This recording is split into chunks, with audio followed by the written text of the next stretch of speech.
Yeah, good morning, Aarti ma'am. Am I audible? Hello. Yes, ma'am. Yes, ma'am. Yes, shall we start, Aarti ma'am? Shall we start the Yes, session? we can Okay, start. good morning, everyone. On behalf of Vidyalankar Polytechnic, I welcome you all for this faculty development program on NEP 2020. Our topic for today is regulation and accreditation of school education. And our speaker for this session is Dr. Aarti Yadav, madam. So let me introduce our madam. She is assistant professor in Department of Education at Central University of Haryana.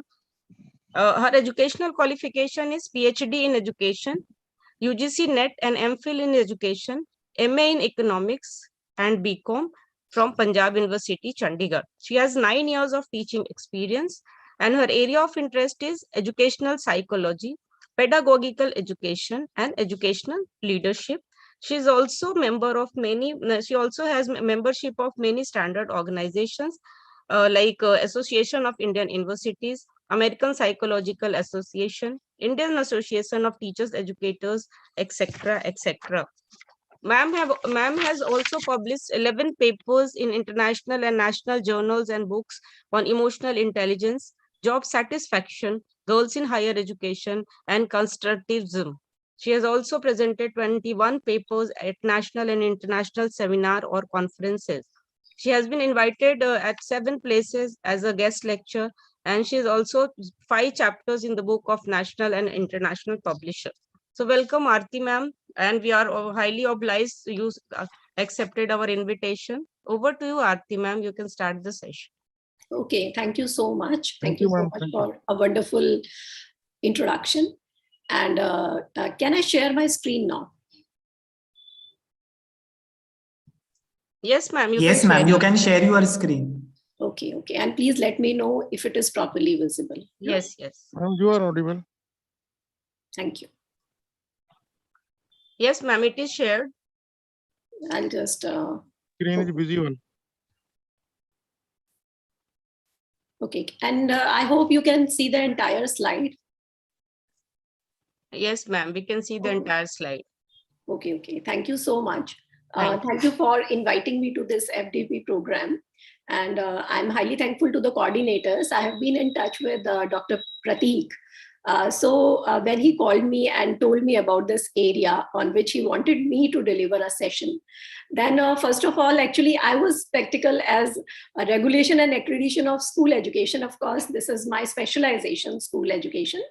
But then I thought that, okay, it is a great opportunity, to meet the participants and discuss what NEP has talked about. volume किधर है कम? नहीं उधर है left side right नीचे में. Okay, someone has ये दिख रहा है? Yes, I will unmute. और उसको ऊपर that is fine. This happens every day, even in various programs we organize. So this is actually what happens. It's totally fine. See, NEP has talked about various areas, and during the various sessions you have already conducted, you would have discussed about the various areas on which NEP has provided its policy. So, but today we will be specifically discussing about the regulation and accreditation of school education. And but why we have to talk about that, why regulation and accreditation of school education is one of the core area on which NEP has provided the guidelines. Yeah, so we can see that in school education, we have several challenges. And actually, to meet those challenges and to provide the quality education, to a youth, we have to see that no area should be untouched, whether it is regarding the curriculum, whether it is regarding the pedagogy.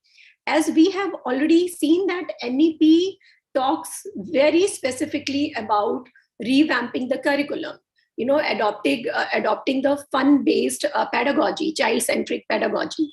Similarly, in the direction of providing quality education, NEP specifically mentioned about regulation and accreditation of school education. But why should we talk about regulation and accreditation of school education?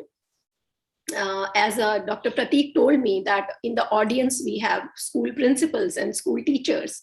So you all are very well aware of the several challenges that our school education system specifically faces. And some of the challenges are, the broad challenges is providing the equitable quality education for all children. And we can see that Indian schools are also witnessing issues of enrollment. Not all schools, specifically the government schools, which you must be observing that which leads to closure and mergers of the schools. I can take an example of Haryana. In Haryana, it has happened. So you can relate to your state that, these government sector schools, they have been witnessing this problem of enrollment. Now, another problem is the learning crisis. So you would be studying various reports like a report of ASAR, okay, and the National Achievement Surveys conducted by NCRT. So all these reports actually talk about the learning crisis and very well reflects that, for example, a student of sixth class, the student of sixth class actually is only able to achieve the learning outcomes of third class, right? So there is a deficit of learning of 3 years. He's behind 3 years. So this is another very big challenge that our school education is facing. And this learning crisis places immense pressure on the schools and the teachers to be more accountable for improving the learning outcomes. And another one is ineffective governance and regulation of the school education. So we can see that the Department of School Education is the sole authority which handles all the implementation and designing of policies about the various rules regarding the regulation and accreditation of school education. So basically, to deal with all these problems, NEP has very well reflected on what kind of changes do we need in the regulation and the accreditation of school education. And today we will be specifically talking in the light of NEP 2020. Okay, besides what I have just talked about, we can have a quick glance on why a robust regulation system of school education is required. So we can have a look at that. Presently, there are 62, or I can say several center and state boards that are functional. And they have some regulatory framework, they have some norms, they have some standards for maintaining required parameters for effective functioning of schools. आपके भी सबके schools हैं, तो आप सब जानते हैं कि schools का regulation कैसे होता है, and you have to achieve all those parameters. So वो सब reporting होता है, on various parameters. ऐसे ही, you have a CBSE board. So CBSE में अगर आपको regulation and accreditation करवाना है, तो फिर उसके according they have several parameters and you have to meet all those. So the focus, but when we talk about these regulatory bodies, we see that the focus of these boards is more on examination. So they are more busy in conducting the examination than providing the enabling regulatory environment. This is the one thing. Then next we have seen that there is a trend towards enrollment in private schools. So there are several reports, or even the UDICE data clearly shows that an inclination towards private schools has increased, and the enrollment in private schools has increased over time, right? So there is a need then under these situations, under these changes, what we have been observing, there is a need to ensure a robust system for accreditation and basically enabling a regulatory environment. And again, previously, I just discussed that there is no focus on learning outcome indicators. Okay, so if you want, I'll be sharing the CBSE guidelines and you must be aware about it, and even the kind of regulation and accreditation framework your state board is following. So you would have seen that specifically, if I talk about CBSE, then I just saw that there is no provision for learning outcome indicators, right? So there are several areas it talks about. It talks about infrastructure, it talks about the teacher's qualification and other things, but it does not talk about the learning outcomes. So then, of course, if we see that, we have to see that it is very important that learning outcomes should also be reflected in the framework. And the other point we have to see is that the centralization of power, a centralization of power in terms of how the schools will be regulated, how they will be accredited.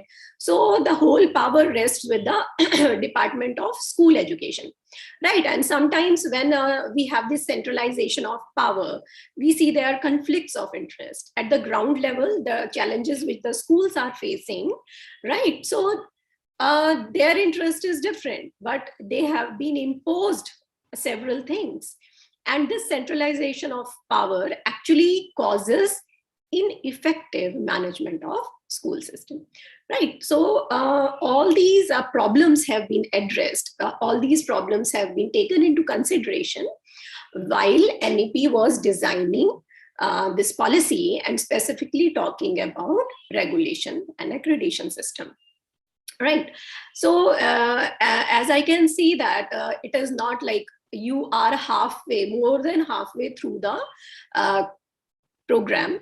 So this is a link. I just want every one of you to respond to this, that what are the foundation pillars of NEP? I'll be sharing this in the chat box as well. So please use this link and then give your replies regarding this, right? So you all can try this. That way I'll be able to actually understand that what are your views about the foundation pillars of NEP 2020, or what actually NEP 2020 visualizes, what is its vision. Yeah.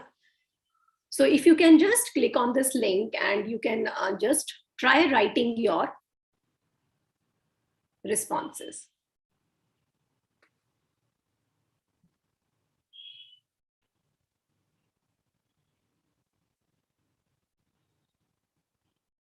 So just let me know if it is working.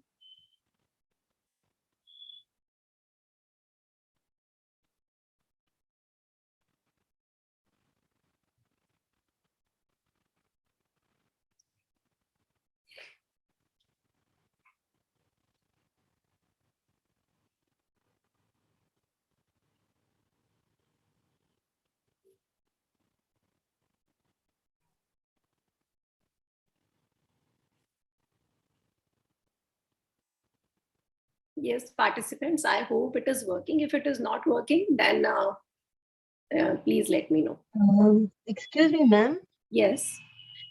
When we click on it, it is asking for a code. It's not going beyond that.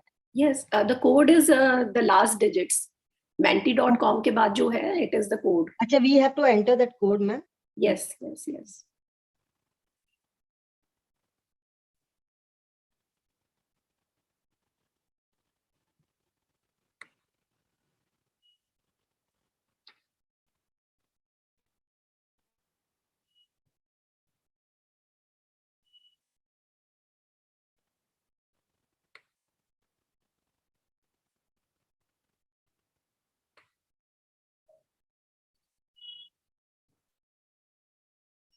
So if it is taking time, you're having trouble, then let me know. We can just on live, we can discuss.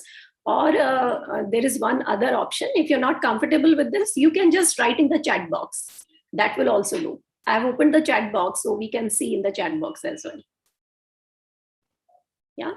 So just share that what is actually the vision of NEP, right? What are the pillars of NEP on which actually NEP is based upon?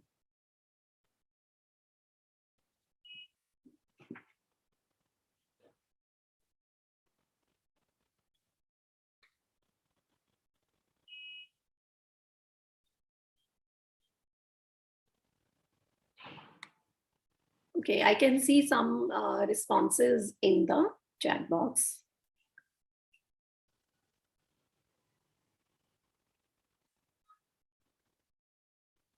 Yes, absolutely. Very good responses you're giving. And I can totally see that you have gone through the document, very deeply in the various sessions. Okay, right.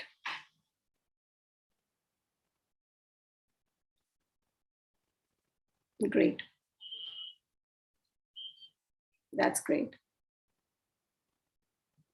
So I can see some responses by many of you. Okay, that's great. Okay, so I see that you talk about that NEP talks about learner-centered approach. It talks about equity, access, affordable access, great. Inclusion, vocational base, constructivism, affordability, wonderful. Multiple entry and exit, okay. And Mugdha have written all, accessibility, quality, equality, affordability, accountability. Then yes, it talks about the transfer of credit, and academic bank of credit is one aspect on which the work has been started. Then interdisciplinary approach, yes. While framing a curriculum, we should adopt this. Then credit system, child-centered, great. Okay, choice-based credit, yes, universalization of education. Really wonderful. Actually, this is what I wanted to know. Rather, I speak on it. Actually, recently I attended a FDP. It is the way it is required for your professional development. Similarly, we have to, also participate in the various FDPs. And I can make out that, sometimes the speakers are repeating the same thing which had been discussed in the previous sessions. So I thought I will just avoid speaking on that, assuming that you have already learned so much about NEP, and your responses have totally reflected it. So that is really great. And so we'll just move ahead and we will look at specifically the topic. The responses you have just written in the chat box. And when you talk about, accessibility, equity, affordability, excellence, and several other aspects, actually, yes, those are the pillars of NEP. And whenever NEP is talking about any of the aspect, actually it is concentrating on those. It is building upon on those. So now let's have a look at what NEP has recommended about regulation of school education. Okay, so the first one, it talks that the goal of school education regulatory system must be continually improve educational outcomes.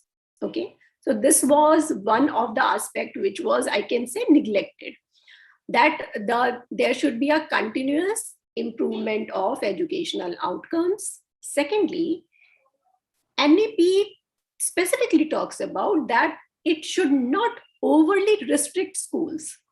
Okay, sometimes the very specific or very tight regulatory system restricts schools from adopting various innovative practices. So there should not be overall restriction of schools, as it prevents innovation. Yes, it demoralizes the teachers, principals, and students.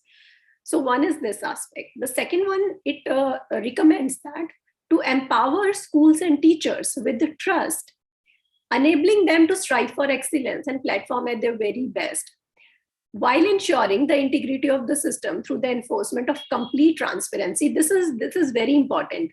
And the practices which NEP has suggested, you will be able to relate. We will be discussing next in the session. That first of all, it talks about we should not overly restrict schools. We should improve the educational outcomes. Next, it talks about that we should ensure the complete transparency and full public disclosure of all finances, procedures, and educational outcomes. Now, these recommendations, how NEP has suggested that how these recommendations can be adopted. So we'll be looking at that. See, when we talk about in the light of these recommendations, what NEP has talked about development of various systems, specifically regarding, it has talked about establishing state school education system, right? So first one is that previously we discussed that there is a centralization of power with Department of School Education, okay? But now it is saying that Department of School Education, which is the apex state level body in school education, so it will be only responsible for monitoring and policy making for continuous improvement of the school. And it will not be, now it is also mentioning that Department of School Education, what it will do, it will overall monitor and make policies, right? But it will not be involved with the provision of operation of schools. It will not interfere with the functioning of schools or with the regulation of schools. So Department of School Education will concentrate on the monitoring and policy making, but it will not interfere with the operation of the schools and the regulation of schools. Why? So that previously when we talked about the various challenges in the first slide, if you remember, we said that this centralization of power causes conflict of interest. So to avoid that conflict of interest, now they have restricted that. I will not say exactly restricted. Actually, it has very well defined that which department will do what type of functions. Then next it talks about that the schools follow certain minimal professional and quality standards. We have to, they have suggested that an independent body should be established, and that is State School Standards Authority. This is a very, I will say, very important recommendation of NEP, okay? And the work has also started in it. It is the establishing State School Standards Authority. And this State School Standards Authority, it is actually, it will be established, what will be its function? To establish a minimal set of standards based on basic parameters, okay? So abhi SSSA ko kya karna hai ki they have to define, or they have to prepare a framework of standards which will be based on basic parameters. What will be those parameters? It will talk about safety, it will talk about security, basic infrastructure, number of teachers across subjects and grades, financial probity, and sound processes of governance. So this framework for these parameters will be created by Scrt, okay, in consultation with the various stakeholders. Now, actually, you can see that in this slide, I've highlighted some names. The first one was Department of School Education. So Department of School Education has specific functions. Then comes SSSA, okay? This is very important, and you will soon be seeing the changes in your education system. You will soon be looking at, you know, the emergence of these authorities and how the functions are properly divided among them. So the next one is the State School Standards Authority. Then Scrt has a very prominent role, like the NCRT has in the central government controlled schools. Scrt will have specific functions in relation to the state governed schools. And then it also talks about the Directorate of School Education, right? So Directorate of School Education, you have DOs and BOs, isn't it? So they will work independently to implement policy regarding educational operations and provisions, right? So these are specific some organizations, and we will be discussing why they are important and what will be their functions. Now let's have a quick view on the various bodies which NEP has recommended to be established for designing curriculum, for accreditation and assessment frameworks. I hope you can see it properly. Yes? Yeah. So see, here we can see this is the central government. Okay, and here we have this, next is state government. When we talk about central government, the schools which comes under central government, can you name some schools which comes under central government? Yes. Kendriya Vidyalaya. Yes, G. Jawahar Navodaya Vidyalaya, and Kendriya Vidyalaya. Yes, great. So when we'll talk about central government governed schools, we have certain bodies which will be working. Yes, that's great. KVS, right? So some bodies like NCRT is there. NEPA, you would have heard the name NEPA, and national testing agencies. So they have defined that if the school comes under central government, then these bodies will work to what they will do. NCRT will develop a national curriculum framework. NEPA will develop guidelines along with NCRT for development of school quality assessment and accreditation framework. And NTA, what will NTA do? NTA will administer aptitude tests. So there is a very specific role. Now you have seen that one aspect which was neglected earlier was learning outcomes, right? So there will be a special focus. So ये NTA जो है, it will administer tests and conduct this. So this is it. Curriculum framework will be designed by NCRT, accreditation framework will be designed by NEPA, and assessment framework will be designed by NTA. And if we look at the state government, then we can see that first is State School Regulatory Authority. And what it will do, it will work for regulation of all schools. It will prepare the rules and talk about their enforcement. Then we have State Department of School Education. It will deliver the function of service delivery in government schools. Okay, so basically it will handle educational operations and service provisions. And then we have SCRT. Now see, SCRT plays a very important role. It will prepare an assessment framework, accreditation, curriculum, and teacher training.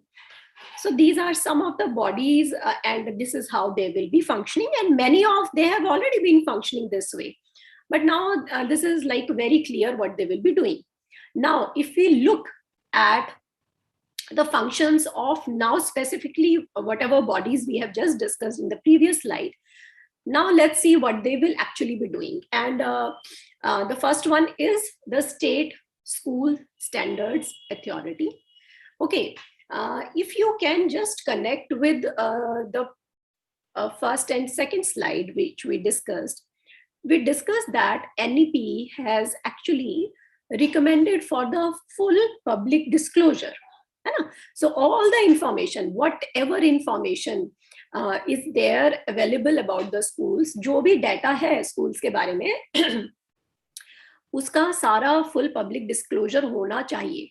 Okay, and for that, the State School Standards Authority, SSSA, it will work on that. How it will work on that? There should be a transparent public self-disclosure. Okay? And if you can relate this with the second last, specifically, technology will be designed to employ suitably to ensure efficiency and transparency in all work of this. So what will be done, that every school will be required to fully disclose, all the public disclosure. So we can see that for transparent public self-disclosure, first one is this, that public disclosure on school website. It is essential. School ki website par all information will be disclosed. Second is on the SSA website. So on this website of SSSA, you will be able to get all the information about the public and private schools on the various parameters. Okay, so you will get that information. And then if there are any complaints, yes, I can see in chat box, we already have UDICE, Shala Siddhi, NEPA for school assessment. Absolutely, we have all this. But now the functions, like they have defined the functions, and UDICE is there, Shala Siddhi is there. But besides that, whatever information is there, now the schools will be disclosing that on their school website also. So no information is being hidden from the stakeholders. Okay, for example, if you're a parent and you want to look at the information, then that information of the school will be available to you. So stakeholders will be able to see all that.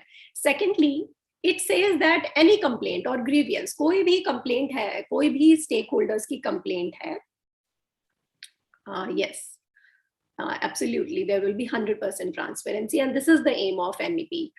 So if there is any complaint or grievance from stakeholders or others arising out of the information placed in it will also be under SSSA, right? Feedback from randomly selected students, it will also be taken to improve to bring a timely improvement in the policies. And then schools control managed aided by central government. The CBSE in consultation with MOE will prepare a framework. So this is how they are talking about. So basically, the main function is to provide the full public disclosure of the information on the various platforms on both SSA website and also on the school website, right? All the complaints and grievances will be handled by SSSA, and it will take regular feedback from the stakeholders, from the students as well. So they will also be included in it. Now, this is the constitution of SSA. Let's not discuss very much about it, as when it will be established will be.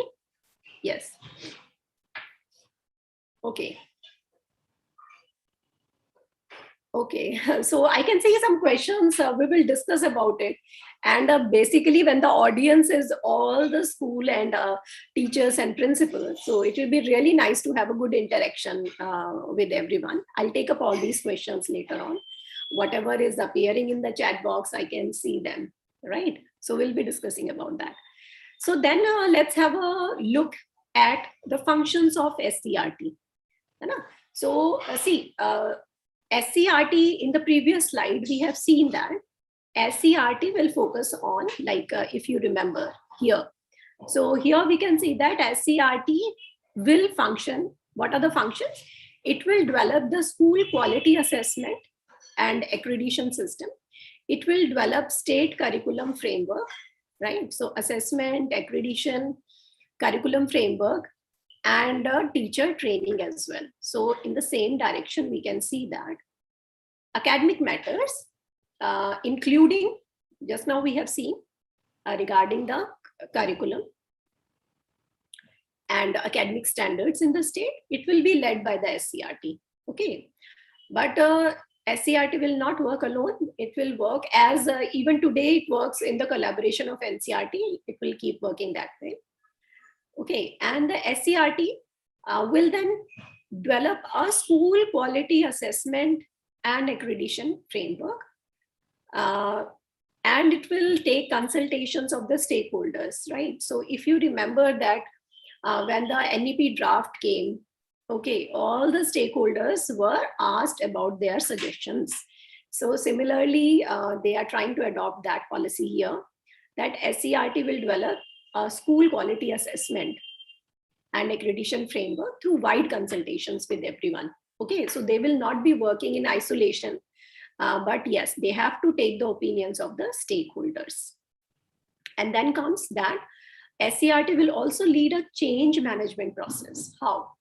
For the reinvigoration of CRCs, BRC diets, which must change the capacity and work culture of these institutions 3 years, developing them into vibrant. Okay, so basically they are talking about, you know, excellence. They are talking about bringing changes by considering the opinions of the stakeholders. So basically we have to work in collaboration, not in isolation, but in collaboration with every stakeholder of education. And this is how the functions of SCRT are defined. Now, if we have a look on the few aspects, when we are defining the functions of SCRT, when we are talking about the functions of Department of School Education, and when we are talking about the functions of SSSA, okay, why we are doing that? Why we are doing that? So that we can make every person involved in the school system accountable. Okay, so how we can make people accountable?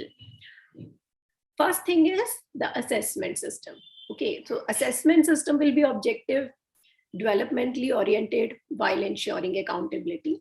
So first, the focus, how to make accountable. First one is working on the assessment system. It will have multiple sources of feedback and assessment. Abhi, jaise we talked about, that we will take the views of stakeholders, right? So that way it is important that we have to take in the opinions of various stakeholders, and then we have to create a full view of the performance. Okay, abhi hum log kya karte hain ki we are just taking the marks of the students and we define the performance of a school, but then it will be changed. Then the assessment will recognize that outcomes such as educational attainment of students have multiple intervening. So there are certain points on which it talks about the accountability, and it talks about the promotion, recognition, and accountability of all individuals will be based on such performance assessment.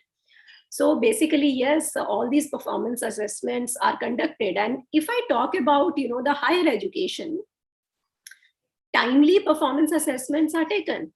There are certain parameters and we have to fulfill all those parameters for a promotion. So they are basically focusing on the performance assessment. If you are performing in a certain way, in the defined parameters, then your promotion, and not just the individual performance, it is talking about the school performance as well, system performance as well.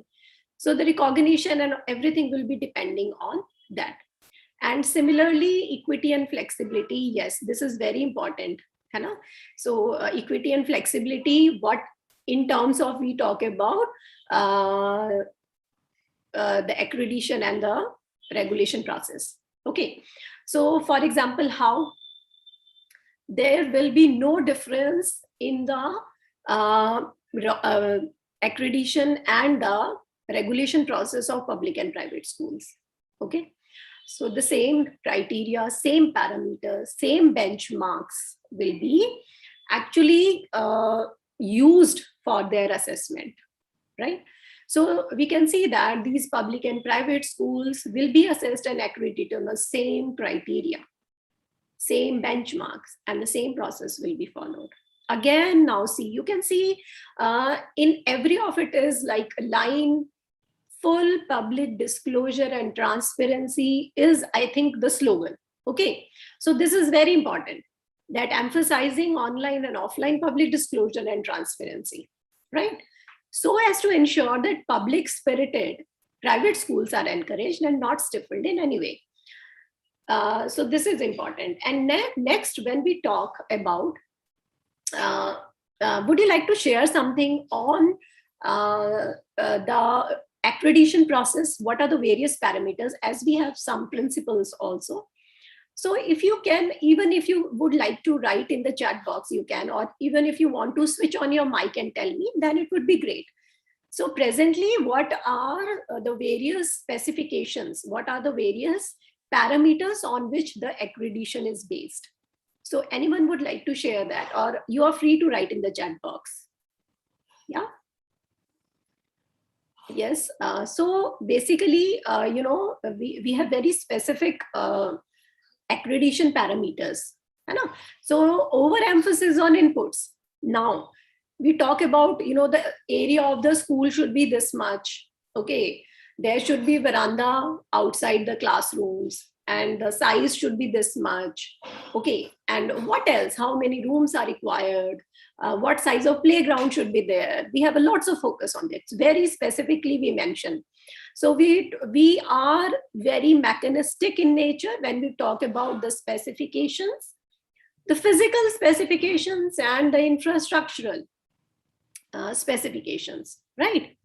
But now it says like, yes, there are some examples mentioned here. You can see when we talk about the land areas, what should be the room size, what should be the size of the playground, right? So we very specifically focus on this. So we can say that actually we have overemphasis on this, but we have not emphasized on the learning outcomes, and we have not given any liberty to the schools to decide the size of the classrooms or the playgrounds according to the needs in that area. Okay, So now NEP actually is giving this flexibility to the schools, and I think we'll discuss this in the other slide as well. Okay. Now, when we have been discussing about the various functions of the various bodies, okay, we talked about the National Testing Agency, and the National Testing Agency will be required to conduct assessments, right? So there should be a National Achievement Survey. So ये जो NAS है, ये जो National Achievement Survey है, are you aware about the ASER reports? Please let me know if you are aware about it. ASER, Annual Survey of Educational. It is conducted. Okay. So if you're not aware, then you can just, if you wish, like after this session, during this session, this is the benefit of online. There is a annual survey of the students, like no, it doesn't talk about infrastructure and all. It actually talks about the performance of the students. Okay, so ASER, and this year you will see also its report. Over the years also you see its report. And when I was just telling with you that the ASER report says that there is a learning deficit, in the same manner this National Achievement Survey is being conducted by NCERT, right? So now this NEP has suggested that there should be a National Assessment Center, and the name will be PARAK. Okay. And what is the significance? By now, I think you are very well aware that NEP very, very specifically focuses on assessment. Yes? Yes. So assessment means what? That when we are regulating the schools or when we are accrediting them, okay?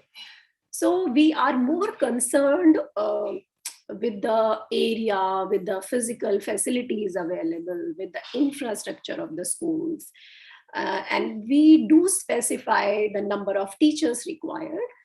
We do specify about the qualification of teachers. We do specify about the salary which should be given to the teachers. But actually, nowhere do we mention about what should be the performance of the students, right? What will be the learning outcomes? We do not look at that. So NEP says that it is very important aspect, and actually we should not neglect this. Okay, and that's why they have introduced this National Assessment Center, PARAK. Fine. So how this PARAK will function? What will be the functions? The first one is for a periodic health checkup. So जैसे हम लोग अपना health checkup करवाते हैं, and how our body is functioning, are we fit and fine or not? Similarly, education में की जब हम बात करते हैं और जब हम schools की बात करते हैं, तो what specifications or what points will you think what are important for the health of a school? Can you please think of something?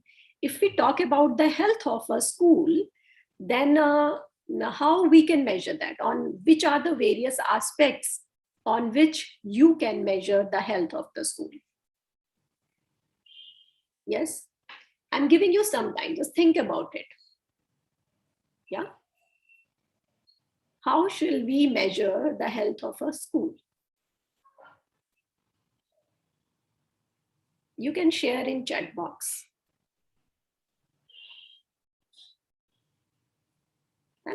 The health of a school, like, yeah, the school infrastructure should be sound, right? And what else? What are the various other things? Yeah, academic performance, co-curricular performance, attendance records, alumni grade, enrollment numbers. Yeah, that is also important. Yes, these are some of the parameters. Results, yes. Results over time, what are the results of the school, how the students are placed, collaboration of all curriculum. Great. Great. So what I can see is that whenever we, you are specifically mentioning about result, you're talking about, that is also industry community relations. Yes, academic performance, right. Outreach. Okay, great. And providing conducive environment for development. Okay, yes. So these are some of the parameters we can say on which we can assess the schools. And I think you have covered almost all, right? So similarly, we can see that it is very important that we take into consideration the academic performance. Okay. And this National Assessment Center Parak is actually introduced with this point only, that there is a need for periodic health checkup of the overall system. ठीक है? So अभी ये लोग क्या करेंगे? Sample based national, yes, student achievement level, great. So a sample based national achievement survey will be conducted, right, of student learning levels. And for this, it has been proposed to set up a new assessment center, Parak, right? And it will work with cooperation with NCRT, and they may assist in assessment procedures as well as data analysis. So now it is very important that our students are performing. Okay, it is very important that our school shows sound academic performance of our students. And secondly, see, when we are talking about the national level, we have this National Assessment Center, Parak. And when we will look at the state level, then we have State Assessment Survey. है ना? तो national level पर होगा National Assessment Survey. And on the state level, we will have a State Assessment Survey. Okay, and the results of the state assessment survey will be used only for developmental purpose, public disclosure. Now you will look at this word public disclosure again and again, it is appearing. Okay, so अभी कुछ छुपने वाला नहीं है. Basically ये इनका नारा है कि कुछ नहीं छुपाना है, सब कुछ सामने पब्लिक को पता होना चाहिए, वो जरूरी है ना? And actually it helps the stakeholders, basically the parents, to choose their schools. है ना? So public disclosure is very important by schools of their overall student outcomes and for the continuous improvement of the school education system. And secondly, now they are talking about that unlike the establishment of a National Assessment Center, Parak NCRT may continue to carry out an NAS. Abhi, when I was just talking about the ASAR, I'll just write in the chat box. See, one is the ASAR report and the other one is NAS. So if you will just search, you will see that in both these reports, we can see what is how the students are performing. Okay. So they are saying that NCRT है वो तो NAS करती रहेगी, but हमारा अब एक नया assessment center बनेगा which will work in collaboration with NCRT. And अभी क्या होगा कि it will be totally an annual feature. How your school is performing, and that should have a public disclosure. And it will help us actually to improve our system. Okay, so एक और जो important है, जैसे अभी आपने देखा कि SSSA, it is a very important body which NEP has suggested, to start. And secondly, it talks about this Parak, National Assessment Center. It's very important. And you can see the link between the bodies it has suggested with the recommendations it has made. Its vision. So there is a very, I will say, very, very clear linkage between its vision and what it has recommended in form of these overall bodies. Okay, so before we move on, right, just please share with me, do your schools participate in any of such achievement surveys? Yes. So I'll just repeat. whether your schools are participating in any such achievement surveys, or you have maybe your government. Yes. Okay. Are you aware about this is one another PISA? So if you will see the Ministry of Education website, you will see that PISA, there are certain international assessments which are being done. So if you can just have a look on PISA, right? So many years back, India participated in this. Actually, on the basis of PISA and other tests, we see that, okay, this country is doing so well. We usually hear that Finland is so good, or Singapore ke jo students hai, they have very high academic. So similarly, they actually participate in all these international assessments, and on the basis of that, we look at how our country students are performing, right? So जैसे PISA है, ऐसे ही अभी क्या है कि India participated in PISA many years back. Okay, then we stopped participating in PISA. Why? Actually, this is an international test, and our students actually performed. I would say that India was almost at the bottom of, in the bottom of the countries in terms of the school performance, students' performance.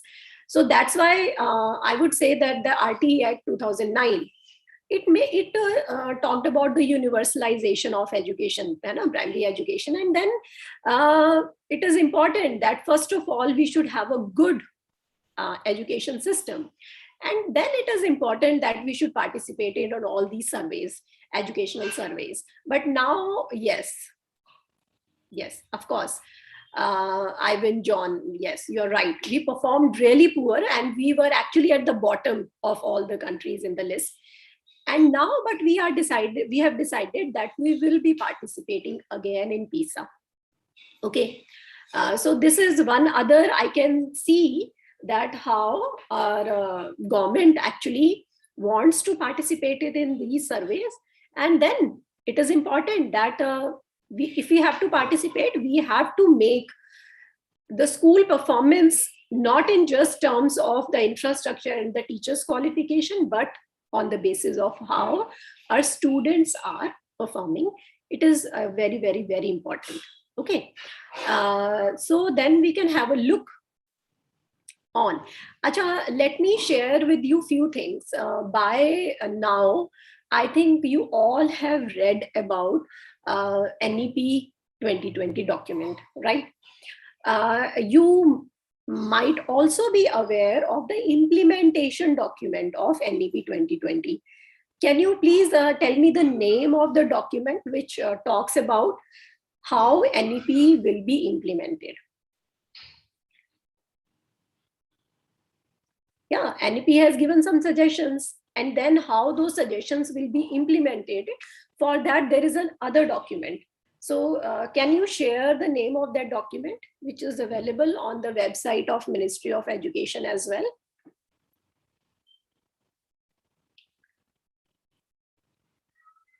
Yes, Sarthak. Wonderful. And Sarthak has two parts. Oh, great. But yes, you all have heard, I can see. So that is Sarthak, and Sarthak has two parts, part 1 and part 2. Okay. So I think by the end of this FDP, you might all be thorough from chapter 1 to the last chapter, and you would be knowing everything about it. So it is very important that when just we talked about what NEP document has suggested, now we will look at what implementation plans we have. Okay, so implementation plan of NEP 2020, I have this whole, whatever information I'm sharing with you, totally based on basically two documents, that is NEP and the Sarthak one. So part 1 actually talks about this, and in part 1, there is chapter 8. So if you get time, please go through that chapter. You will understand the entire idea of, accreditation process and the regulations which NEP wants to implement, right? So the first one is, when it talks about the implementation plan, specifically about the regulation and the accreditation. It says that first is there should be an improvement in regulatory and governance system. Okay, how it should be? What it has said that the states or the UTs through SCRTs and others will, with the central government rule with the help of NCRT, will undertake a detailed exercise and consultation process to prepare regulations, okay, to ensure empowerment of schools and enforcement of transparent and online public disclosure of all finances, procedures, and educational outcomes by all schools in the region. Okay, now there is no gap in public and private. Everyone has to actually share the information on the various parameters which SCRT will design. Yeah, so what the SCRT will have to do, it will undertake a detailed exercise and consultation process to prepare regulations. Okay, so it will prepare regulations on how to empower the schools, and then how the schools will display all the information on the various parameters it will be suggesting. Okay, so no differentiation between public and private, everyone has to disclose the information. Then setting up of regulatory and governance system. Okay, I think by the end of this session you will be able to memorize few names of few bodies. Like अभी भी आपको याद हो गया होगा कि जब भी हम accreditation की बात करते हैं, regulation of school education की बात करते हैं, तो कुछ जो bodies हैं NEP suggest करता है कि ये बननी ही चाहिए इस चीज के लिए, और the work has also started, and you know the timeline has also been decided कि ये कब से कब तक बन जाना चाहिए, है ना. तो पहला है वही State School Standards Authority, SSSA. Okay, the first thing is establishing this, set up this body. Then SSA will establish a minimal set of standards. पहले तो आप ये SSA बनाइए, फिर SSA क्या करेगा?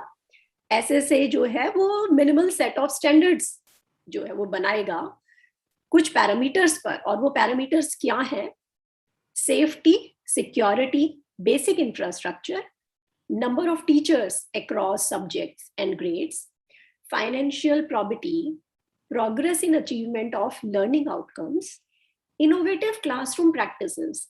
These are really nice that they have included these: progress in achievement of learning outcomes, innovative classroom practices, following of NS, NCFSE, and sound processes of governance, right?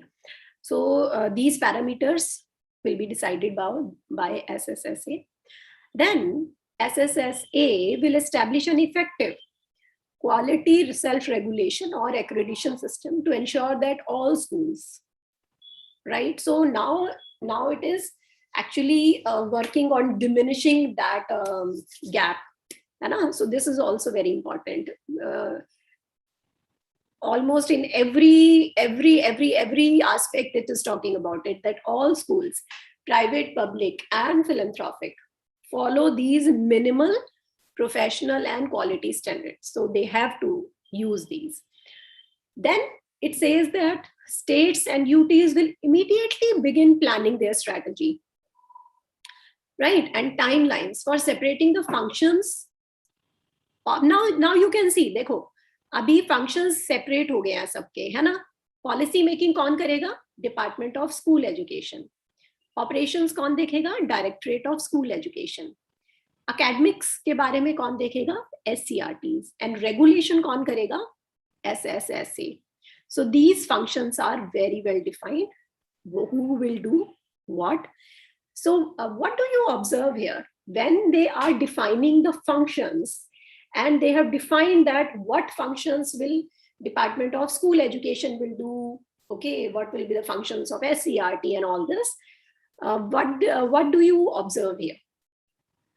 What are they trying to achieve here? This is my question to you. Yeah. So initially, when we talked about one challenge, you can see that to meet that challenge, they are defining the functions. Okay, so basically what they are doing is, can you give me a term? What will be the opposite of centralization of power? Yes. Just think. Autonomous. Yes. Autonomous. Yes. Autonomy. Wonderful. And we can say, yes, decentralization you have written. Absolutely. So this is how we are providing more autonomy to the schools, and actually we are decentralizing the power. Okay. So it was initially seen as a challenge that over centralization of power, what it was causing? It was causing conflict of interest, right? So now when we'll be decentralizing the power, we'll be giving more autonomy to the different bodies and the schools. So what we'll be doing is, we will be solving that problem of conflict of interest. So no interference in the functions, right? So this is important. Now, in the implementation document, Sarthak, okay, they have again defined the role of SSSA. It says that what it will do is, and it will work on effective quality self-regulation or accreditation system, okay, for all stages of education. So it will define this, and it will also work on ensuring compliance with the essential quality standards. Then criteria for self-declaration by the schools will be developed by SSAs. The requirements and criteria of self-declaration to start a school will also be developed simultaneously by all the SSAs.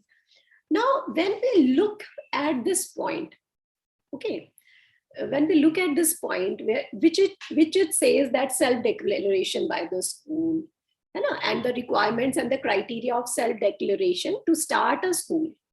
So we can see here that more autonomy is being provided to schools here, okay, and they are not overly regulated.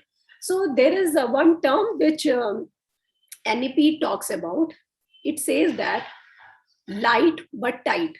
Okay, so light means everyone, like, it is not that everyone is working in a vacuum and this, this is what you have to do. You cannot go outside of this, vacuum. It is giving more autonomy to the schools.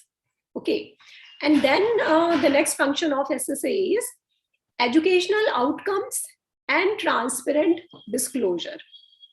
So SSA has to ensure that the measurement of educational outcomes and then a complete disclosure of financial, academic, and operational matters will be given importance, and it will be incorporated suitably in the assessment of schools. So these are very important functions, like we can see that it has to do this.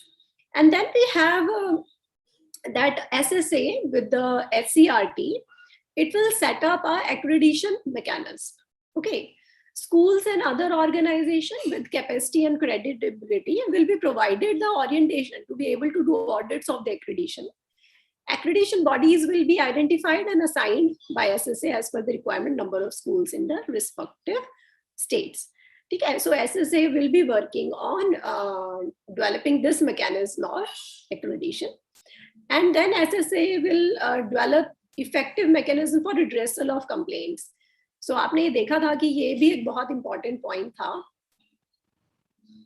Okay, so it was also a very important point कि whatever complaints are coming of the stakeholders or any other party, है ना, SSA is actually responsible to address all those complaints, for the redressal of those complaints, and there will be a particular platform on which they can submit their complaints, and then how these will be redressed. So this whole mechanism will be developed on the public domain, right? SSSA will also develop an innovative mechanism for getting feedback from randomly selected students of the school on hand on an anonymized basis. Achha, this is very interesting because sometimes I recall this, that whenever there is a school inspection, so you all can relate. I can relate it to when I was in school. So whenever there is a school inspection, what happens? That the teacher, tells that these students are really good, and then when the person, the person who is authorized for the inspection, enters the class, then they ask students certain questions. Okay. And then the teacher have always guided them कि भाई अभी जो सबसे अच्छे students हैं, okay, I will ask this, and then you all have to raise your hands and speak about it. Has it happened in your schools ever? Absolutely. Yes, we do that, right? So abhi SSA, I don't know how SSA will be, managing this, क्योंकि इसमें क्या है? They will be randomly selecting students of the school, है ना? So anonymously they will be selecting students, but I really wonder how it will be executed. It should not go that way, where even if you are randomly selecting, and then पता चले कि वो जो selected students हैं वो already वो students हैं जो best हैं, and they will give the best feedback. So let's see how it will be conducted. Otherwise, all these informations like it happens everywhere. It happens everywhere. So we are very good at fixing things. हम लोग बहुत अच्छे से fix कर लेते हैं. हम लोग के जब नेक के इंस्पेक्शंस भी होते हैं तो ऑफ कोर्स हम लोग ऐसा करते हैं ना, क्योंकि we want to show the best picture, and students में भी ऐसे ही होता है. तो there are some fear students है ना, who will give the bad feedback. So somehow हम उनको थोड़ा काम करते हैं, और प्लीज करते हैं. सो लेट्स सी अभी ऐसे कैसे करने वाला है इसके बारे में, right? And then we have the next slide also talks about the role of SSSA. Right from its inception, suitable technology integration will be done for 100% functioning of SSA to ensure efficiency and effectiveness. ठीक है, तो वो तो है ही. ये तो शुरू से SSA में बात की गई है कि full public disclosure होगा. Full public disclosure के लिए it is very important that there are some websites. So 2 ways. One is the school website, other one is the website of SSSA. So all the information on the identified parameters, they will be like they will be disclosed on these websites. All the information of the schools will be disclosed. So it is like one of the main functions of SSA, I will say.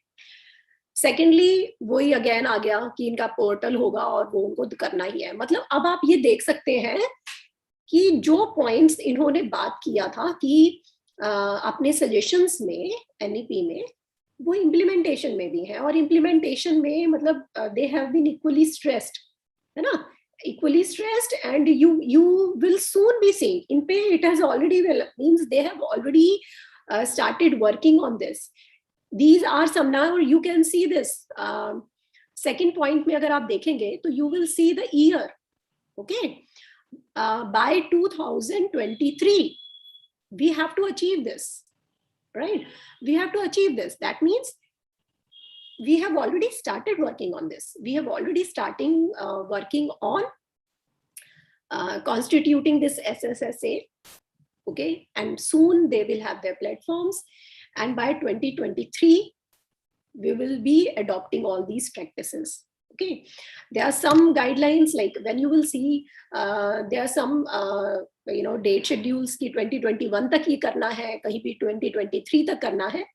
तो अभी बैठना नहीं है, अभी करते जाना है. मतलब इन सबको we have to implement, okay? And then they talked about SSA shall be fully empowered to enforce the regulatory regime, right? Including by withdrawing approval to operate schools, that is shutting down schools. if the basic minimal parameters for self-disclosure or accreditation are not satisfied.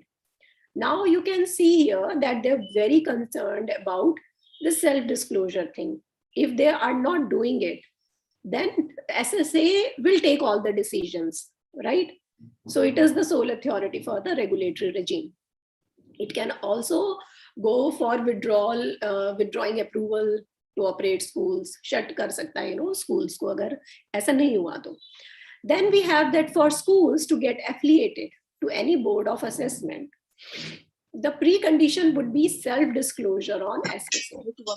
Means it will be a very important, like you will see that all the application process and all the regulatory functions, usme SSA is a very important body, and it has very important functions.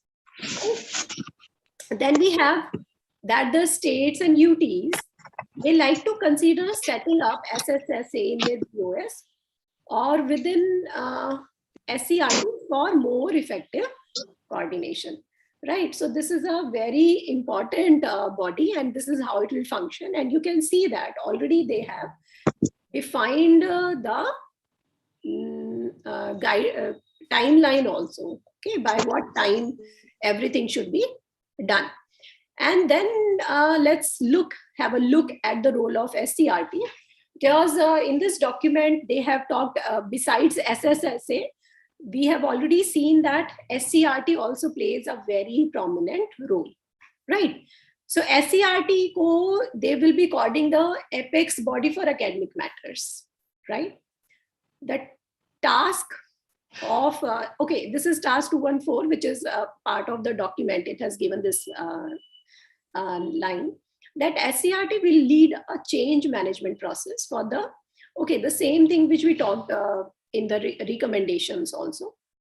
So they have given like a timeline of that by what time we have to achieve this, 2023, right? So SCRTs will develop an overall strategic plan and institution-wise action plan by 2021 to 22 and begin its implementation from 22 to 23. Now we are already in 22, so we can see that how these implementations have already started.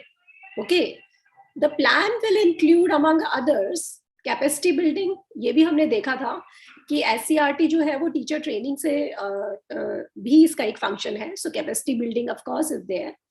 Norms for recruitment deputation, functions, roles and responsibilities, IT based solution for administration, planning and governance of these institutions, and the timeline for achieving this function is 21 to 24. So 24 तक हो जाना चाहिए ये, है ना. सो ये सब functions हैं जो SCRT के prominent functions हैं.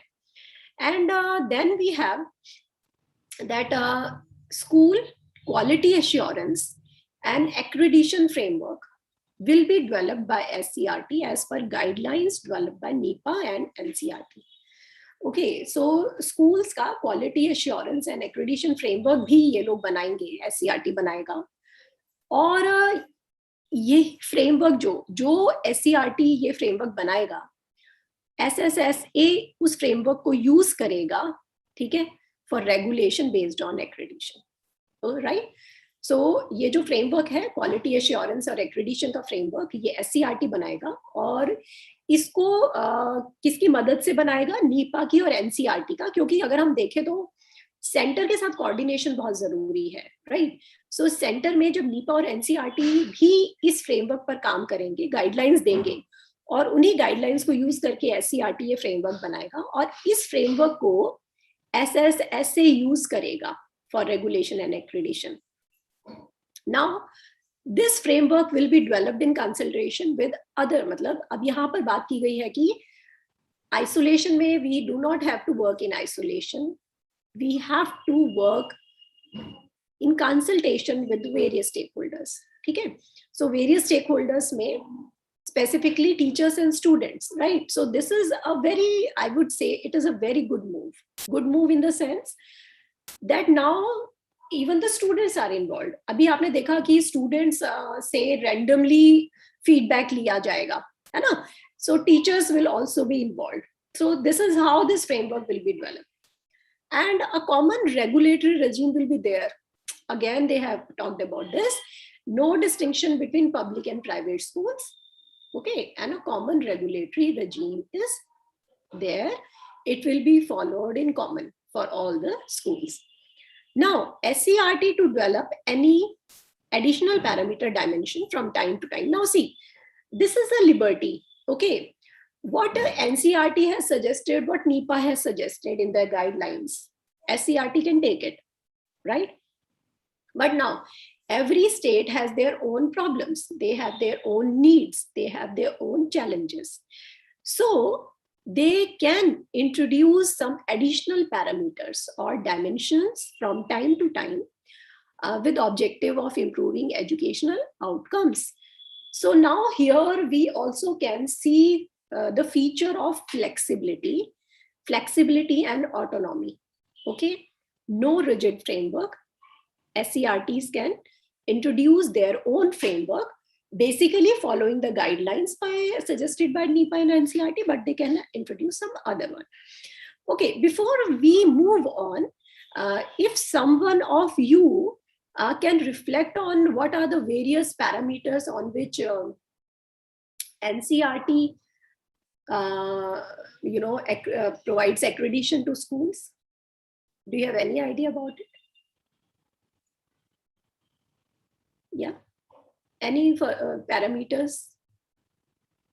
Like as I was like told that we have some school principals as well. So they have this process, right?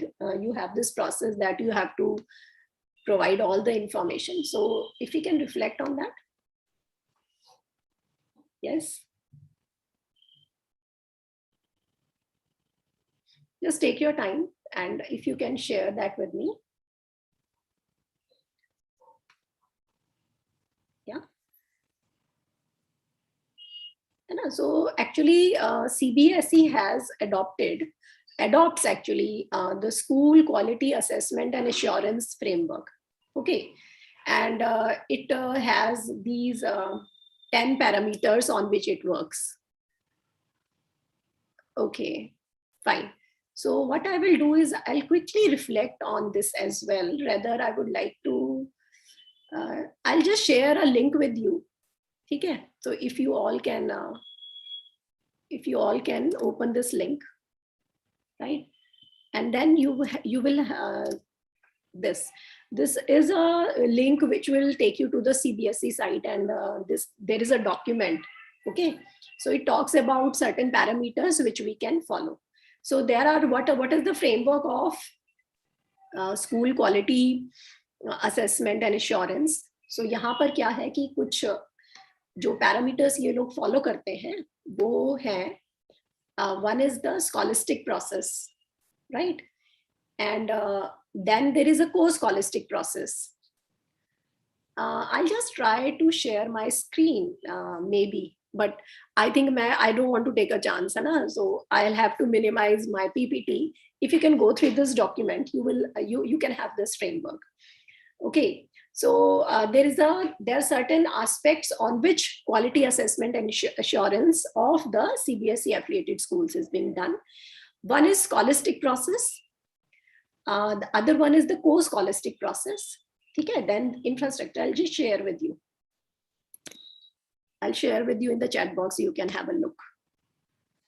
Right, just 1 second.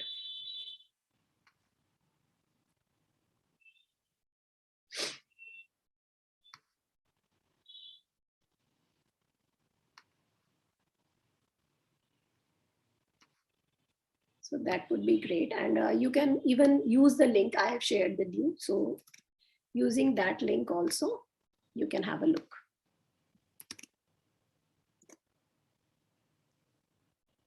Just 1 second.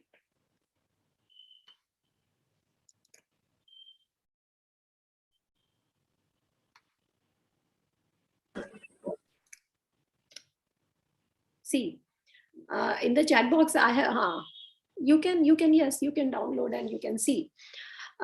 You can see that this document of CBSE, it talks about a framework of quality assurance. And when we have to, when we are talking about the quality assurance, what are the various aspects on which we assess the quality? One is the scholastic process. Okay, अब ये जो scholastic process है, इन सबका weightage है. जैसे scholastic process को वो लोग 25% weightage देते हैं, ठीक है, पूरे assessment में. को scholastic जो है उसको 15% देते हैं, infrastructure को 10% देते हैं, human resources को 10% देते हैं, inclusive practices को 10% है, then management and governance को 10% है, लीडरशिप को 10% है, और बेनिफिशियरी सेटिस्फेक्शन को भी 10% है. ठीक है, so this is how they have divided the weightage also of the various things. So you can see that सबसे ज्यादा जो वेटेज है वो किसको मिला है? स्कॉलिस्टिक प्रोसेस को. एंड देन ये जो स्कॉलिस्टिक प्रोसेस है, what does it include? Scholastic means it is related to the academic thing and it includes the curriculum planning. जो स्कॉलिस्टिक प्रोसेस है वो करिकुलम प्लानिंग पर फोकस करता है, वो टीचिंग लर्निंग प्रोसेस पर फोकस करता है. अगर आप देखें तो this scholastic process has the most 25% weightage, okay, the maximum weightage, and it includes curriculum planning, it includes teaching learning process. Okay, and a teaching learning process में हाँ, exactly, NEPA has on infrastructure, student enrollment, performance. Yes. So it would be great if you can share the link of that on the chat box. Yeah. Annie Peter, if you can, this is how we can share the information, and we can enrich our knowledge. Everyone can enrich the knowledge. You might be having several good documents and reports on this. It will actually enhance my knowledge, and I am also sharing the things with you. So it will be great for everyone to learn from each other. That's why. Okay, great. So if you can just check and share, that would be fine. Otherwise, later on you can share in your group. Yeah. Yes. So the scholastic process also includes student performance, assessment of learning outcomes and feedback, and co-scholastic process includes curriculum and pedagogical planning, art education, work education, skill enhancement, mainstreaming physical education and sports, life skills education, values education. So these are all part of co-scholastic. Acha, one thing, when I'm talking about the scholastic and the co-scholastic, I just remembered, what does NEP talks about it? Abhi, you have taken a lots of sessions on NEP. So what do you think? What NEP suggests about defining the scholastic and co-scholastic? Does NEP think that these should be separated?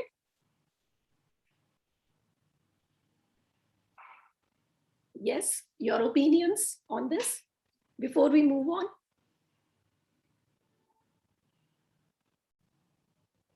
See, NEP has very clearly mentioned that there should be no difference, or there should be no division between scholastic and co-scholastic. Okay? Yes. So NEP has talked about it. So we should not talk about co-curricular. Just we usually say, these are co-curricular activities, these are curricular activities. No. NEP says nothing like that. It is one whole part, and these both are very important to achieve, the aims of education.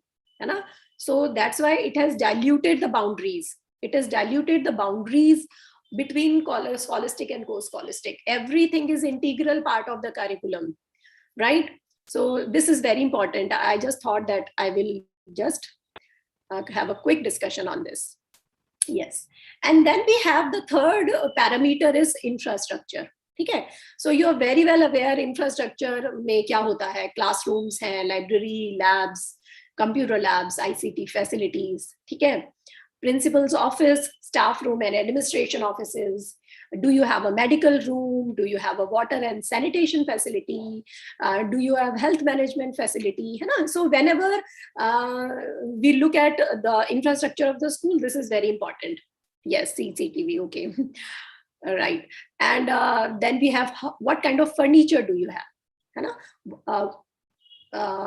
Is it suitable for all the age groups? Is it comfortable? Is it safe? Is there proper lighting and ventilation in the building? Are you are you taking care of the disaster management provisions? Okay. Is your building eco-friendly? What are the aesthetics? Do you have lawns? Do you have green plants? What are the various safety provisions which you have adopted? And the details about the playground, rooms for activities like in schools. See, specifically on the basis of all these parameters, the schools prepare their infrastructure. You know, they should have a room for arts, culture, music, dance, and all. So this was about that.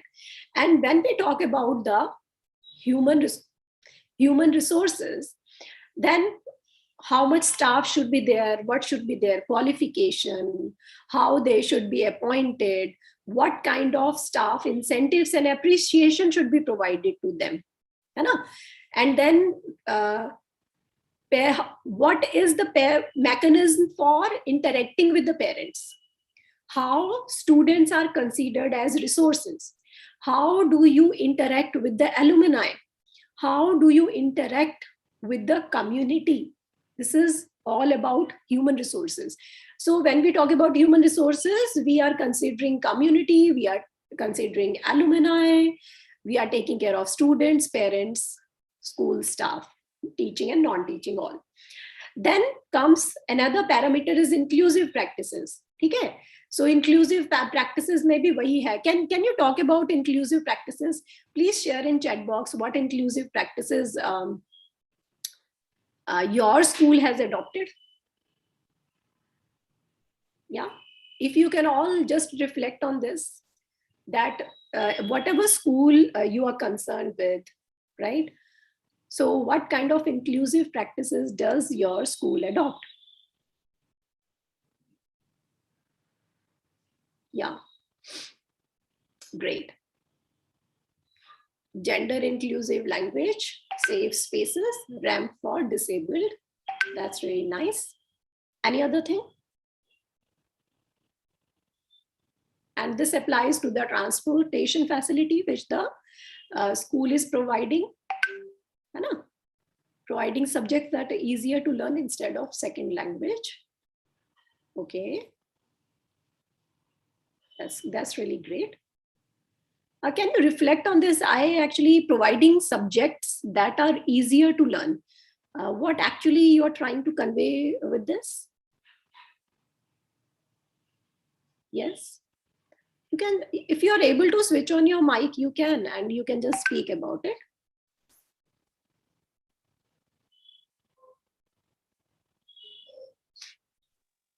Is it possible? Please unmute. Okay, ma'am. Can you hear me? So we used to provide this subject called child development. Okay. For students with learning disability. So they didn't have to learn Hindi or French. Okay. As the second language. Yeah. Okay. That is really good. And even in senior college, we have a subject called art and culture, or ancient Indian culture.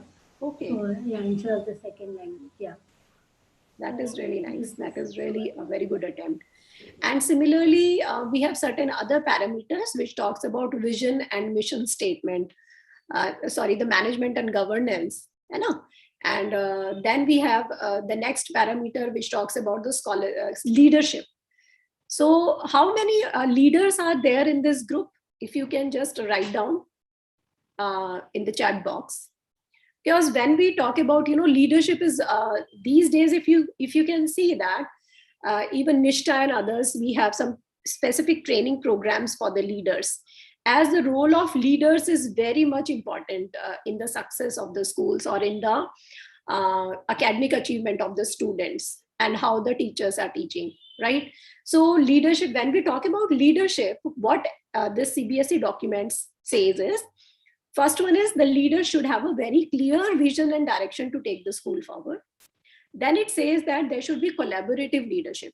So collaborative leadership means the school leaders demonstrate effective communication, cross-functional collaborations, and build leadership. So it collaborates with the teachers and other schools as well for effective functioning, right? Then the next parameter is satisfaction of schools, students, teachers, official staffs. So yeah, these are some of the parameters. And why I am mentioning all this to you, because so that you can have an idea that what SCRT, what kind of parameters this SCRT will be working on, right? So similarly SCRT भी कुछ ऐसा ही parameters पे काम करेगा, but अगर कभी भी they find that in their particular state they have certain other parameters which should be introduced, it's very important in their environment, then they are free to do that. Okay, and then let's have a look at the regulatory mechanism for central schools.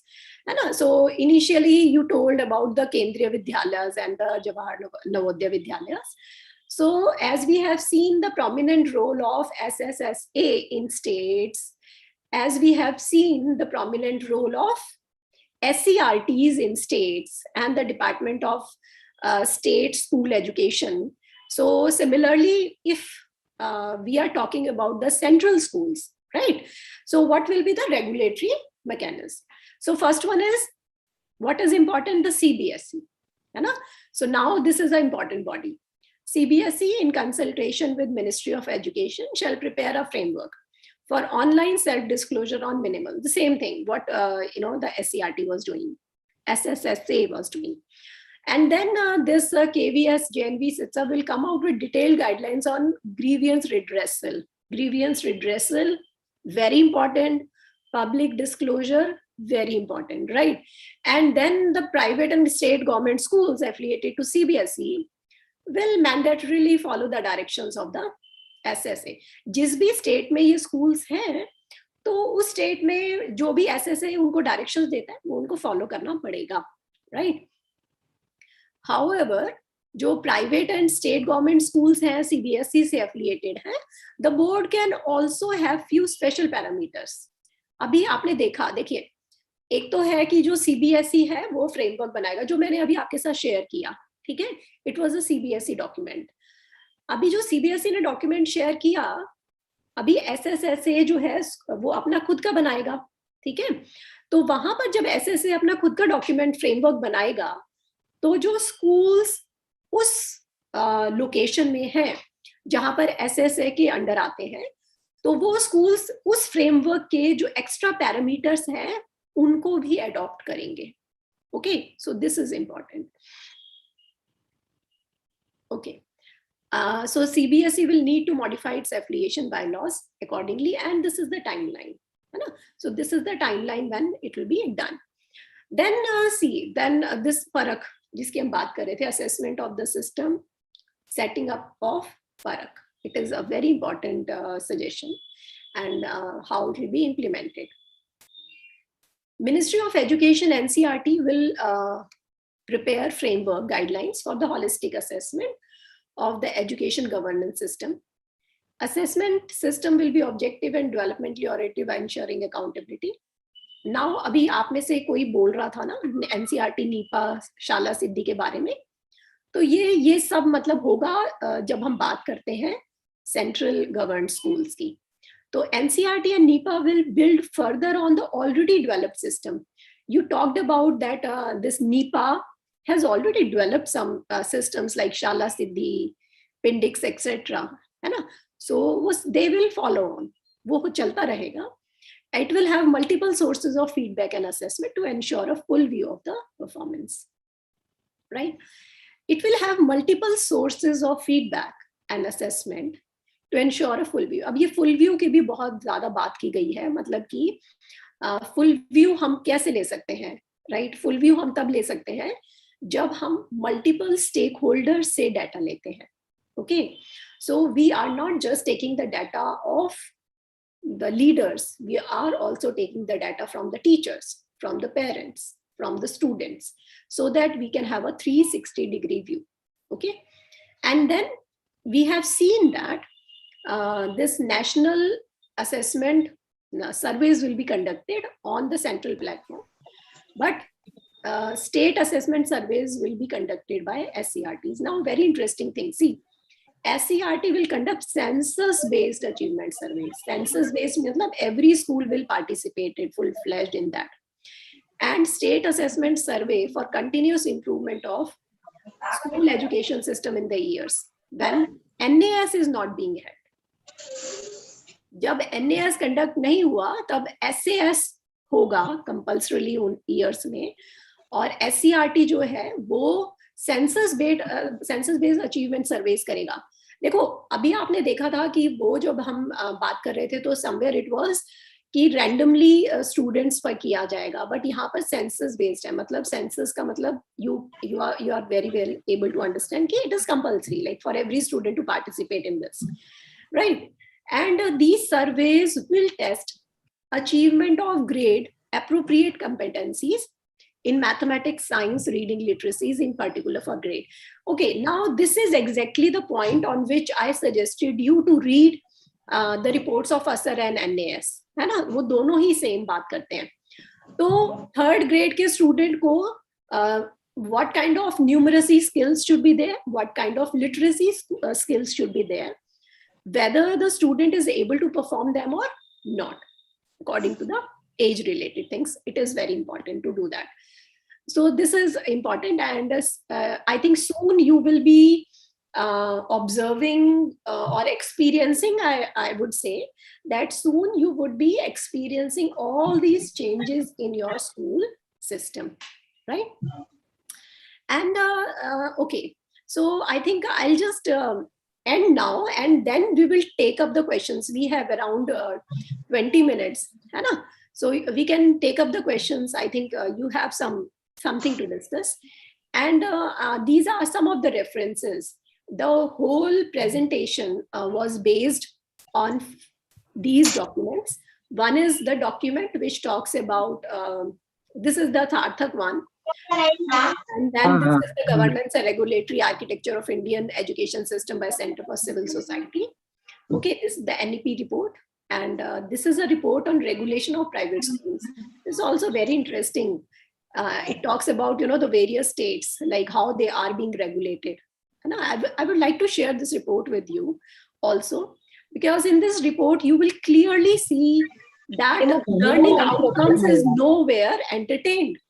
अभी तक जो भी हमारा regulation और accreditation framework था उसके अंदर learning outcomes जो है वो एंटरटेन कभी नहीं हुआ, है ना? Someone's mic is on. If you can please switch it off. I can't see whose mic is on. And then vibrations feel అయితలేదా గ్రౌండ్ లా? అరే పిల్లలు ఆడుకుంటున్నారే. ఇప్పుడైతే నాకు ఆడుకున్న భయమే పడుతుంది.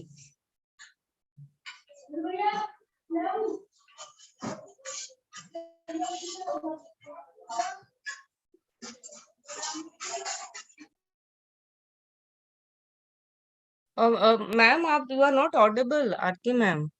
I think now I'm audible. Yes, you are audible. Actually, yes.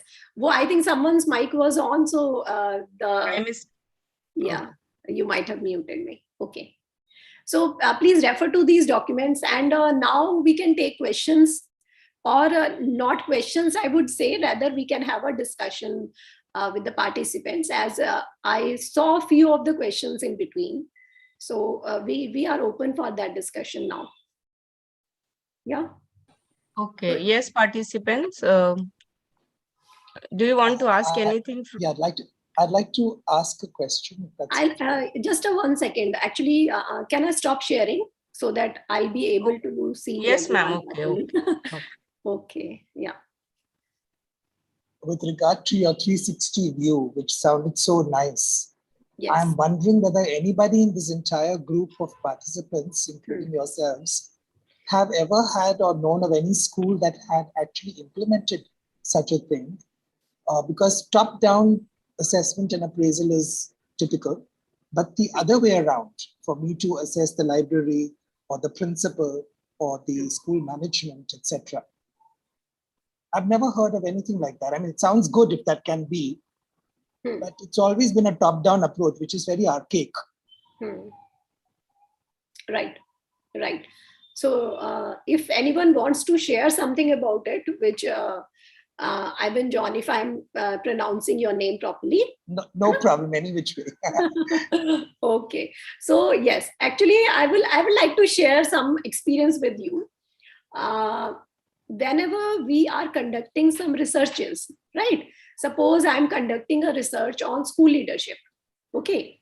So usually what we do is that if we want to know about the leadership style of the principals, so what we do is like we not only collect the data. So whatever the questionnaire we are using, we have separate questionnaires. We have a questionnaire which is which is for principals separately. Then we have a questionnaire for the teachers. So the teachers will be sharing their perceptions about the leadership practices. Then we have a questionnaire for the students as well. Okay. So this is how we adopt in our research, we adopt these practices, collecting the information from all the stakeholders, right? And similarly, now they are talking about in this NEP, they have very much focused on collecting the 360-degree view. Okay, so they have like everywhere they have shared that the stakeholders will be invited. So everything will be, the regulation framework will be prepared in consultation with the stakeholders. Okay, so I think this way they are going to do it. This way they will be collecting the 360-degree view. And similarly, I think in assessment also, they will be adopting such similar practices. And of course, I totally agree with you that collecting 360-degree view with precision and honesty is very important. How it is effectively implemented, that is important. So now they are working on designing this, and I hope this all turns out to be really well. Yeah. Thank you. Yeah. Yes, anyone else from participants want to ask anything from Aarti madam? Hello. Because Sandhya ma'am, if they would yes, like to share something, as I can see, Prateek sir told me that they are school principals and teachers. yes, So yes. it will be really nice to hear about their experiences as well, and how they are looking forward towards these changes. Because ultimately they are going to adopt all these changes Yes, in their yes. school. So how are they welcoming this, and what are their opinions? That would Yes. be really nice to Hello, know. ma'am. May I speak? Yes, please. Yeah. So what I have observed that over the years, they are asking only what is a written report or kind of assessment. There is no physical visit to the institution to actually see what is the situation. They're only asking for reports, whatever. Assessment is done mostly like theoretical. I feel we are asked to fill this form, that form, whatever, whether it is online, offline, they're asking for reports. But the authorities have not been visiting the institution. Yeah. That I feel has been a demerit. And then based on the report that the institutions are giving, they have been given whatever grade or whatever. I don't know. Okay. So, That I is don't know if the National Assessment Survey is going to look into this aspect, or again it will be just theoretical. That's my question. yes. Yeah. So no, I think they are very much serious about these academic assessments. And they have talked about that it will be a census-based assessment. So every school, every student will have to participate in these assessment surveys.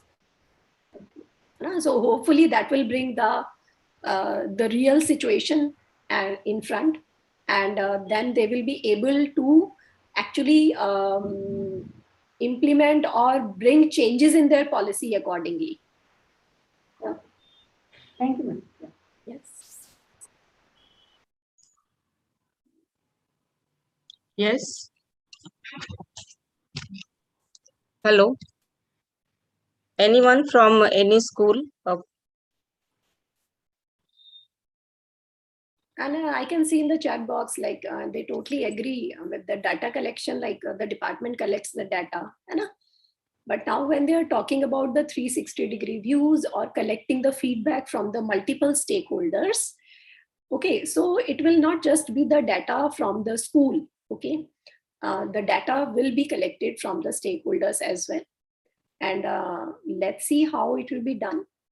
No, but they are very much clear about it, that the data will be collected from the various stakeholders. And when they will be involving every student, every school in the achievement surveys, then their whole focus now shifts from not just the infrastructure, but now the focus is also shifting towards the academic achievements, achieving of the learning outcomes. And I really appreciate this aspect of NEP, because actually this is the aim, right? Ultimately, this is the aim. Even if you provide the best infrastructure and if the results are not there in form of learning outcomes, then what is the use, right? So then I think it is very important that I think they have found the missing piece. The missing piece was the assessment of the learning outcomes. And now hopefully this will bring some changes in the policies and the functions. You know?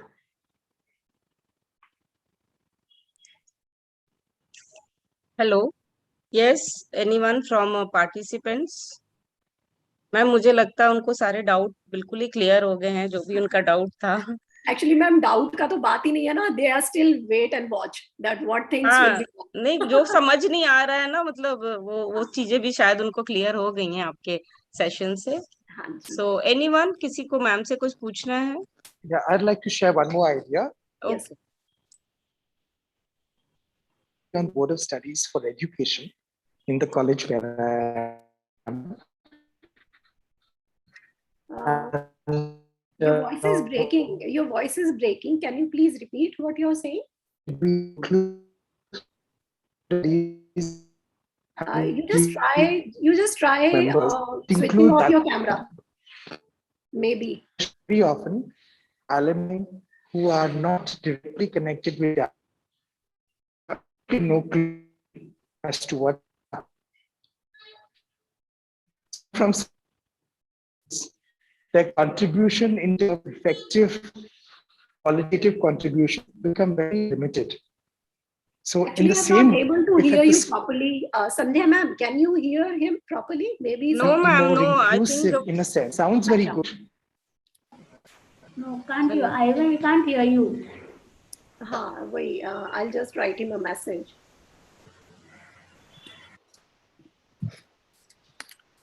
Ivan, please repeat what you're saying. We couldn't hear.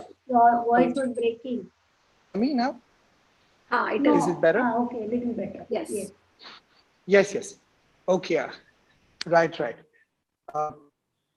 That sometimes with an effort to try and to have participation in decision making. For example, on the Board of Studies, as I mentioned, with a view to getting students on board, so that if you're when the syllabi for, and if you have students on that take minimalistic, because they're not really with their finger on the pulse, you see, and because of that, they're like titular presence, but no real effective contribution. So in the same way, with regard, and I'm twisting it around now, with regard to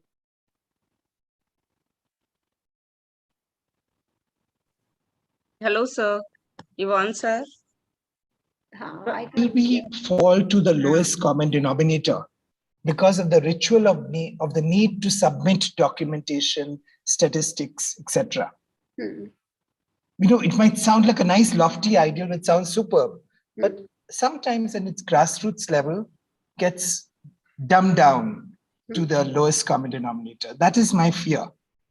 So I'm not saying we should chuck it out, obviously, but what do you think? I totally agree with you in this aspect that,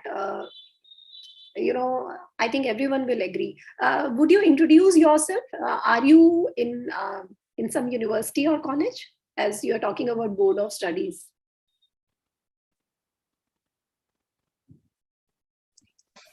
Hello. He's not audible. Ivan sir? It's okay. Okay. Ivan sir. So I couldn't hear. I just wanted to know where you're working. I've lost you again. Sorry. I'll try and go somewhere else. Okay, I'll just write in the chat box. Well, Actually, I'm roaming around the yes, place searching for better net. it's okay. So what? It's better. Tell me. Can you hear me now? Yes, totally. Yeah. Can you introduce yourself? In which institute are you working? I teach in the junior college at Sophia College, Mumbai. So I'm a school teacher. I teach standard 11 and 12 sociology, but I'm also on the board of studies for the Department of Education in the same institution at the degree level. Okay. Yeah, that's why when you were talking about the board of studies, that's why I was asking. So being in a university, I would say that yes, we are too much involved in the data collection process. And if you ask me, every other day we are providing data, and why data is required. Actually, see, data very much important also for the measurement and evaluation process of not just you or your department, but also your university at the state and the national level and the international level also, right? It is on the basis of this data that all these rankings are being decided, right? So crunching all the data is very much important. We should have that data. And see, data is not produced in a day. Actually, data is totally depends on the efforts your institution, your teachers, your students are making for the effective functioning, right? So this data is very much important. But yes, if we are facing issues with the data, then it means somewhere the management system, data management system is not effective. So that is, of course, that can be a solution. No, but data, we cannot say data is not a required data. Okay, basis. No, we definitely cannot say it. It's essential. It's a starting point. It's essential. Yeah. But the problem is managing the data. That way, like we lag. If I talk about my university, I think the same thing is there. Someday the same data is asked by some other department, or the next day some other department will ask about the same data again. So this process goes on. If they have an effective data management system, then of course this problem will not be repeated, and the time of the teachers will not also be wasted. And so this is totally the management problem. I think so. Okay, thank you for your response. Yes, thanks. Okay. Yes, anyone from participants? Because we have school teachers from all over, I think, India connected to us. Okay, that's really nice. Yeah. Anyone who want to ask anything? So Aarti ma'am, मुझे लगता है सबके सारे doubts, मतलब जो भी उनका doubt होगा, आई थिंक क्लियर हो गया. मे बी इन फ्यूचर फिर अगर कुछ हुआ तो obviously. Thank you so much Aarti ma'am. Thank you for being with us today and accepting our invitation specially to conduct this session. Yes, and specifically this session, actually, I would share that my specialization is slightly different. Okay. But NEP's document, I would say that NEP document is something which every one of us should be aware of. Yes. So it is our moral duty. So that's why it is very important that we all should. And that's why, I really suggest all the participants. I know रोज वही बातें सुन के हम लोग bore भी हो जाते हैं, क्योंकि मैं खुद भी FDP अगर कुछ पार्टिसिपेट करती हूँ तो मेरे साथ भी ऐसे होता है. Repeatedly the same things are being repeated in every session. Sometimes it happens, है ना? So please read these two documents thoroughly. For the today's session, you can please go to the chapter 8 of the Sarthak document part 1. You will find all the information there, है ना? And then as you are school teachers and you are school principals, so you can very well know कि अभी क्या होने वाला है and what kind of changes you are going to face in near future. Yes, because NEP document everyone is decoding कि क्या है इसका मतलब क्या है, ये क्या होगा. Yes. So thank you Aarti ma'am, thank you so much. Thank you so much for your invitation. Yes. It was Prateek sir, over to you. Yes, thank you Aarti ma'am for your wonderful session and for the accepting the invitation as well. Thank you so much Aarti ma'am. Thank you. Thank you participants. We'll meet at 2 o'clock sharp.